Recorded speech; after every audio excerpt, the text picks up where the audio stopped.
রাত তখন 10:30। ছোট্ট শহরের শেষ মাথায় দাঁড়িয়ে আছে রায়হানের চায়ের দোকান। দিনে কলেজে পড়ে, রাতে দোকান চালায়। তার স্বপ্ন একদিন বড় সাংবাদিক হবে। একদিন দোকানে এলেন এক বৃদ্ধ লোক। ছেঁড়া জামা, ক্লান্ত চোখ। চা খেয়ে বললেন, বাবা, টাকা নেই, কাল দেব। রায়হান হেসে বলল, টাকার দরকার নেই চাচা, দোয়া করবেন। পরদিন সকালে খবর এলো, শহরে বড় এক পত্রিকার সম্পাদক এসেছেন নতুন রিপোর্টার খুঁজতে। সবাই অবাক, সেই বৃদ্ধ লোকটাই আসলে পত্রিকার মালিক। তিনি সবার সামনে বললেন, আমি মানুষের ব্যবহার দেখতে ছদ্মবেশে বের হই। এই ছেলেটা আমাকে সম্মান দিয়েছে। রায়হানকে তিনি অফিসে ডাকলেন।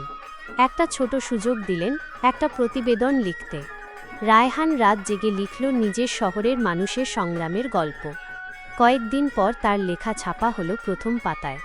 শহর জুড়ে আলোচনা, রায়হান এখন একজন সাংবাদিক।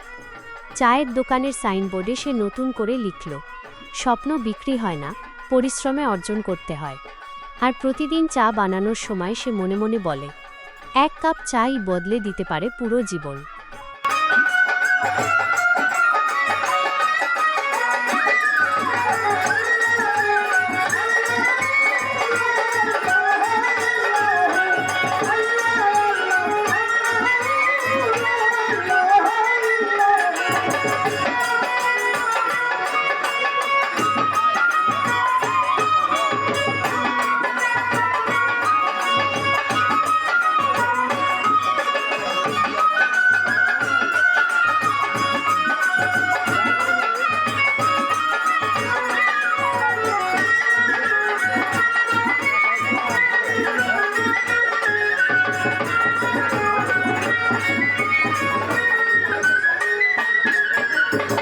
আচ্ছা